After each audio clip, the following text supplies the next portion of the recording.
हम लोग बात करते हैं हैलोजिनेशन रिएक्शन की। इससे पहले हम लोगों ने क्लियर किया था नाइट्रेशन।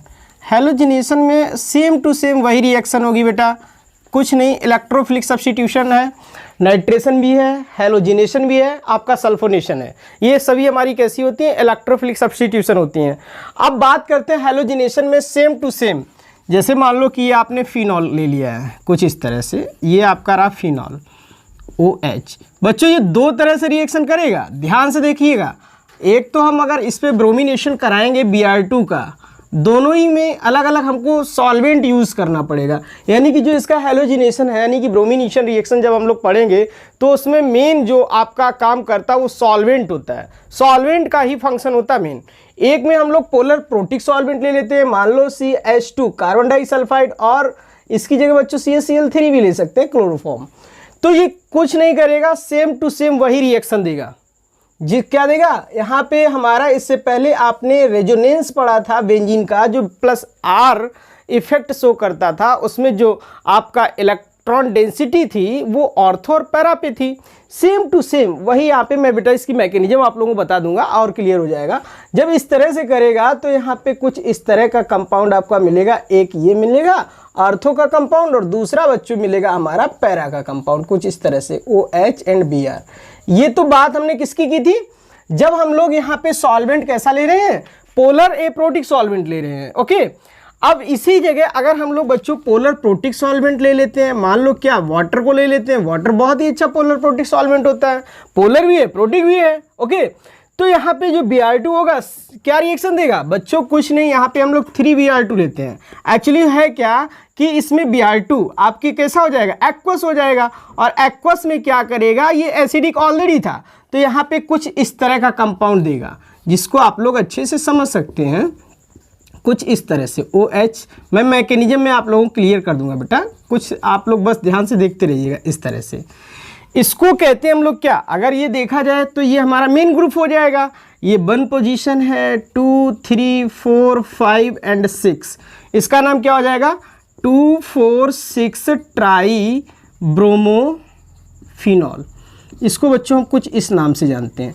तो आप लोगों ने क्या देखा है, इन दोनों ही रिएक्शन में खास कर ध्यान रखिएगा बेटा, क्योंकि बहुत ज़्यादा हम लोगों से एग्जाम में पूछ लिया जाता है। यहाँ पे सॉल्वेंट को चेंज कर सकते हैं केवल, अगर सॉल्वेंट हमारा पोलर एप्रोटिक है तो वो ऑर्थोपैरा का कंपाउंड देगा, अदरवाइज अगर सॉल्वेंट में वाटर यूज किया गया है तो बेटा क्या कंपाउंड देगा, आपका इस तरह का कंपाउंड देगा, यानी कि ट्राई ब्रोमो बनाएगा। ओके, तो बच्चों इस तरह के होते हैं। अब हम लोग बात करते हैं इसके मैकेनिज्म की। देखिएगा इसकी मैकेनिज्म क्या है, बहुत सारी रिएक्शंस की जो मैकेनिज्म होती हैं वो बहुत ही इजी होती हैं।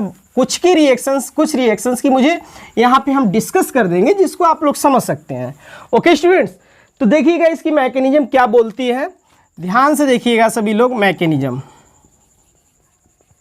बच्चों, जो फिनॉल होता है, फिनॉल का नेचर कैसा होता है, एसिडिक नेचर होता है। मान लो ये आपका फिनॉल है। ओके, फिनॉल में क्या होता है, ये H+ डोनेट करने की टेंडेंसी होती है। तो ये क्या करता है, अगर हम यहाँ पे चेक करें, यहाँ पे कोई सॉल्वेंट मान लो हम लोग यूज़ कर लेते हैं, तो ये हमारा फिनॉक्साइड में चेंज हो जाएगा। जब ये क्या करेगा, H+ कैसा कर देगा, इस तरह से ऑक्सीजन अपने इलेक्ट्रॉन को रिमूव कर लेगा, यानी कि H+ में, इसलिए हम लोग इसको कर लेते हैं इससे। अब ये ज़्यादा हमारा रिएक्टिव हो गया है, यानी कि जो फिनॉक्साइड आयन होता है वो मोर रिएक्टिव होता है किससे, इससे, फिनॉल से। अब स्टूडेंट कुछ नहीं होता है, सिंपली जानते हो कि इसके पास इलेक्ट्रॉन्स आ गए, तो ये क्या काम करेगा, अपने इलेक्ट्रॉन्स इधर देगा, और जैसे ही इलेक्ट्रॉन्स आएंगे तो क्या करेगा, ये बॉन्ड ब्रेक कर जाएगा, कुछ इस तरह से। ध्यान से देखिएगा, ये मतलब अपना रेजोनेंस यहाँ पे शो कर रहा है। चाहो तो इससे पहले मैं आप लोगों को डिस्कस कर भी चुका था, जब मैंने नाइट्रेशन पढ़ाया था तब आप लोगों को बता दिया था। तो क्या होगा बताइए, यहाँ पे तो ये डबल बॉन्ड फॉर्म हो गया होगा और ये बॉन्ड ब्रेक हो गया, मतलब यहाँ पे बच्चों क्या हो गए, आपके इलेक्ट्रॉन्स हो गए। ये मैंने आर्थो पोजीशन के लिए किया है, चाहो तो आप लोग पैरा के लिए भी कर सकते हो, उसमें कोई प्रॉब्लम नहीं है। ओके, अब बच्चों हम लोग क्या करते हैं, Br2, Br इस तरह से और इस तरह से। आपको क्या चाहिए, यहाँ पे इलेक्ट्रॉन डेंसिटी दिख गई है, अब आपको एक इलेक्ट्रोफाइल चाहिए, तो इलेक्ट्रोफाइल कहाँ से आएगा, एक कोई ब्रोमीन कुछ इस तरह से आप ब्रेक करेंगे और यहाँ से Br प्लस इस तरह से आपको मिल जाएगा, ये Br माइनस यहाँ से H के साथ HBr बन के आउट हो जाएगा। तो बच्चों होगा क्या कि ये Br प्लस जाकर के यहाँ अटैक करेगा। ध्यान से देखिएगा, जब ये अटैक करेगा तो कुछ इस तरह से आपको स्पीसीज मिल जाएगी, इस तरह से, ये देखिएगा इस तरह से, यानी कि यहाँ पे डबल बॉन्ड O है और यहाँ पे बेटा हाइड्रोजन भी है और यहाँ पे ब्रोमीन। देखो ये अनस्टेबल है, एक इंटरमीडिएट यहाँ पे ये बना के। क्यों अनस्टेबल है? क्योंकि इसके बेंजीन में अगर देखा जाए तो रेजोनेंस नहीं है। ओके स्टूडेंट्स, ये क्या करेगा, अपना रेजोनेंस रिटर्न बैक करेगा। और रिटर्न बैक कैसे करेगा? यहाँ पे ये जो हाइड्रोजन लगा है ये क्या काम करेगा, अपनी बेंजीन रिंग को रेजोनेंस वापस लाने के लिए अपनी आहुति दे देगा, मतलब अपना इलेक्ट्रॉन इसको दे करके H प्लस के फॉर्म में वापस आ जाएगा, कुछ इस तरह से। ध्यान से देखिएगा बेटा, ये H प्लस बेटा बन करके रिटर्न हो जाएगा। अब वो भी अभी पता चलेगा कहाँ जाएगा। ये क्या करेगा, अपने इलेक्ट्रॉन से यहाँ देगा तो कुछ इस तरह का सीन आपके पास आ जाएगा। ये तो पहले से ही था, यहाँ पे इलेक्ट्रॉन फर्दर आ गए और यहाँ पे बच्चों ब्रोमीन जुड़ा है, double bond oxygen. Okay students, अब बताओ ये इलेक्ट्रॉन्स क्या करेंगे, फर्दर इस पे आएंगे और ये बॉन्ड ब्रेक कर जाएगा। ओके, और जैसे ही ये बॉन्ड ब्रेक करेगा आपके साथ पास फिर से वही सीन हो जाएगा। यहाँ पे देखिए ये रेजोनेंस भी मिल गया और यहाँ पे क्या हो गया, फिनॉक्साइड आयंस बन गया। ओके, फिनॉक्साइड यानी कि O पे कैसा चार्ज आ गया, माइनस। अब देखो इस O को सपोर्ट यानी कि क्या है, ये H प्लस है तो क्या करेगा, ये इलेक्ट्रॉन जाकर के इससे अटैच हो जाएगा। फर्दर आपका कंपाउंड क्या बन जाएगा, कुछ इस तरह का बन जाएगा बेटा। ध्यान से देखिएगा, OH एंड Br, ये ठीक है, ये ब्रोमो का कंपाउंड बन गया। इसको हम लोग क्या कहेंगे, ऑर्थोब्रोमोफिनॉल। तो बच्चों मेरे कहने का मतलब क्या हुआ जाके, जिस तरह से ये है वैसे ही आपका पैरा कंपाउंड बन जाएगा। ओके, तो आप लोगों ने क्या देखा कि कुछ इस तरह से मैकेनिज्म होता है। बहुत ही इजी है स्टूडेंट्स, बहुत कुछ ज़्यादा इसमें नहीं है। ओके, तो चाहो तो आप लोग इसका स्क्रीनशॉट ले लो, देन हम लोग बात करेंगे सल्फोनेशन की। ओके स्टूडेंट्स, तो देखिएगा हम लोगों ने at least 2 substitution, electrophilic substitution reaction पढ़ लिए हैं, एक नाइट्रेशन और दूसरा हम लोगों ने हैलोजिनेशन। अब हम लोग तीसरी जो रिएक्शन इसकी है वो भी बहुत इंपॉर्टेंट है, सल्फोनेशन। सल्फोनेशन में भी हम लोग देखेंगे, इसमें भी बच्चों वही कंपाउंड बनेगा, आपका एक ऑर्थो बनेगा और दूसरा आपका पैरा कंपाउंड बनेगा। ओके, इसके बाद हम लोग उसकी मैकेनिज्म देखेंगे, मैकेनिज्म में किस तरह से हम लोग सल्फेट आयंस हम लोग जनरेट करते हैं, इलेक्ट्रोफाइल जनरेट करते हैं और किस तरह से वो हमारा इस पर रिएक्ट करेगा। ओके स्टूडेंट्स, तो देखिएगा sulphonation, sulphonation that is a most important. देखो बस वही कहानी इस पे भी होती है। मान लो कि ये आपका क्या है, एक फिनॉल है इस तरह से OH, और इस पर हम लोग रिएक्शन कर रहे हैं कंसंट्रेटेड H2SO4। ओके स्टूडेंट्स, ध्यान से देखिएगा, तो ये क्या काम करता है, आपके कुछ इस तरह की यूनिट बना देगा। एक यहाँ पे OH है और यहाँ पे SO3H एक कंपाउंड ये रहेगा और दूसरा बच्चों यहाँ पे हमारा पैरा वाला कंपाउंड बनेगा, यानी कि OH और SO3H। ये तो आपको क्लियर है कि हमारा जो SO3H है यहाँ से इलेक्ट्रोफाइल बन के निकला होगा। जब इलेक्ट्रोफाइल बन के निकलेगा तभी हमारा ऑर्थो और पैरा पर क्या करेगा, अटैक करेगा। क्योंकि यहाँ पे इस फिनॉल ग्रुप में हम लोग जानते हैं जो हमारी इलेक्ट्रॉन डेंसिटी है वो ऑर्थो और पैरा पोजीशन पे ही होती है और वहीं पे जाकर के इलेक्ट्रोफाइल क्या करेगा, अटैक करेगा। तो ये जो कंपाउंड बनता है ये बच्चों माइनर होता है और ये आपका मेजर कंपाउंड होता है। ओके, अब हम लोग बात करते हैं इसके मैकेनिज्म की। बहुत ही इंपॉर्टेंट है बच्चों, बहुत ही इजी है, आराम से देखिएगा इसकी मैकेनिज्म। और जब जहाँ पर भी आपको समझ में ना आए तो कमेंट बॉक्स में जरूर लिखिएगा कि सर हमको ये स्टेप समझ में नहीं आया है। देखिए बच्चों, सबसे पहले यहाँ पे क्या आएगा, H2SO4, यहाँ पे कंसंट्रेटेड लेते हैं। ओके, तो क्या होता है, इसका नेचर ही होता है स्टूडेंट्स क्या, H प्लस डोनेट करना, क्योंकि एसिड है, एसिड की प्रॉपर्टी है हाइड्रोजन आयंस का डोनेट करना। तो बहुत ही मजेदार है, ध्यान से देखिएगा। हम यहाँ पर H2SO4 का कुछ इस तरह से स्ट्रक्चर बना लेते हैं, ये O एंड H। बच्चों क्या करता है, ये एक हाइड्रोजन डोनेट करता है, यानी कि ऑक्सीजन क्या करेगा, अपने इलेक्ट्रॉन खींचेगा और यहाँ से H+ डोनेट करेगा कुछ इस तरह से। ओके, अब बच्चों इसी में इसकी दूसरी यूनिट फोकस में आती है, वो क्या है, चलो एक और यूनिट हम लोग बना लेते हैं, HOS डबल बॉन्ड। 2 यूनिट हम लोग यूज कर ले रहे हैं यहाँ पे, आपको समझ में आ जाएगा ऐसा क्यों होता है। देखिए बेटा, होता क्या है कि ये जो यहाँ पे ऑक्सीजन है, इन सबके पास क्या होते हैं, लोन पेयर होते हैं इस तरह से। देखो बहुत ही मजे की बात है, एक यूनिट हाइड्रोजन को क्या कर रही है, रिलीज कर रही है, और दूसरी यूनिट क्या करेगी, उस हाइड्रोजन को सपोर्ट करेगी कुछ इस तरह से।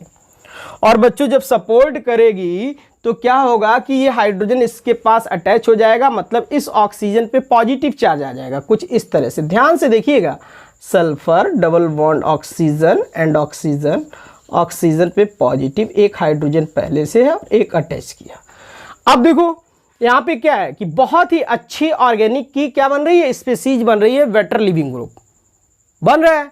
अब यहाँ से क्या करेगा, ये यहाँ से अपना इलेक्ट्रॉन खींच के ऑक्सीजन और वाटर बन के बेटा रिमूव कर जाएगा। आपके पास क्या बचेगा, HSO, या हम लोग इस तरह से लिख सकते हैं SO3H पॉजिटिव। ओके स्टूडेंट्स, यहाँ से वाटर रिलीज हो गया, आपको इलेक्ट्रोफाइल मिल गया, बस इसी की जरूरत थी आपको। तो बच्चों बस यही इलेक्ट्रोफाइल है, देख लीजिएगा SO3H, यही इलेक्ट्रोफाइल क्या काम करेगा, इस बेंजीन रिंग पर यानी कि इस फिनॉल में आर्थो और पैरा पर अटैक करेगा। देखिएगा कैसे, यहाँ पे क्या वही कंडीशन हो गई आपके साथ, इस तरह से बच्चों OH एंड क्या होगा, यहाँ से हम लोगों ने SO3H क्या करेगा, एक बार आपका आर्थो पोजीशन पे और दूसरी बार पैरा पोजीशन पे अटैक करके एक इस तरह का मिक्सचर फॉर्म करेगा कुछ इस तरह से, OH एंड SO3H प्लस बच्चों एक दूसरा कंपाउंड आपका जो बनने वाला है वो क्या है, OH एंड SO3H। ये हमारा क्या है, para ortho sulphonic acid phenol, ठीक है। और ये हमारा क्या है, आर्थो पैरा है और ये आर्थो है। ओके स्टूडेंट्स, ये हमारा मेजर क्वांटिटी में बनेगा और ये हमारा माइनर क्वांटिटी में बनेगा। ये तो आप लोग जानते ही हैं मेजर और माइनर का कॉन्सेप्ट, क्योंकि इससे पहले नाइट्रेशन में भी हम लोग किए थे और हेलोजिनेशन में भी बताया था। जो यहाँ पे ये हमारी पैरा की, ये पैरा की सिमेट्री भी अच्छी है और यहाँ पे लेस स्टेरिक हिंड्रेंस है। इसमें क्या है, स्टेरिक हिंड्रेंस ज़्यादा है, मतलब अनस्टेबल है, तो ये कंपाउंड आपका माइनर क्वांटिटी में बनेगा और ये मेजर क्वांटिटी में बनेगा। तो बच्चों हम लोगों ने इलेक्ट्रिक सब्स्टिट्यूशन यानी कि जो इसकी रिएक्शन थी, हमारी इलेक्ट्रोफिलिक सब्स्टिट्यूशन रिएक्शन जो भी थी वो हम लोगों ने ख़त्म कर लिया है। नाइट्रेशन भी कर लिया है, हेलोजिनेशन भी कर लिया है और आपका सल्फोनेशन भी हो गया। अब बच्चों हम लोग बात करेंगे इसकी बची हुई 2 रिएक्शन, एक हमारी रिडक्शन है और दूसरी ऑक्सीडेशन की है। चाहो तो बच्चों इसका आप स्क्रीनशॉट ले सकते हैं, देन फटाफट हम लोग रिडक्शन और ऑक्सीडेशन की बात करते हैं। ओके गाइस, तो अब हम लोग बात कर लेते हैं रिडक्शन की और ऑक्सीडेशन की। यही 2 केमिकल रिएक्शन इसमें और बची हैं। इन दोनों को पढ़ने के बाद रीमन टीमन और कोल्बी रिएक्शन हम लोग नेक्स्ट लेक्चर में कंप्लीट कर देंगे बच्चों। तो इस तरह से आपका ये जो फिनॉल का चैप्टर है यानी कि अल्कोहल और फिनॉल आपका बिल्कुल खत्म हो जाएगा। फिर हम लोग लास्ट टॉपिक इसके ईथर्स की ओर हम लोग बढ़ेंगे और आगे के जो भी लेक्चर होंगे वो 2, 3 से 4 लेक्चर में हम लोग ईथर भी कंप्लीट कर लेंगे।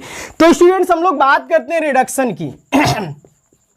रिडक्शन में क्या होता है, बहुत बार मैं बता चुका हूं आप लोगों को, रिडक्शन एक ऐसी प्रोसेस होती है जिसमें हाइड्रोजन का एडिशन होता है, ऑक्सीजन का रिमूवल होता है। तो बस वही चीज़ यहाँ पे बच्चों आपको देखनी है।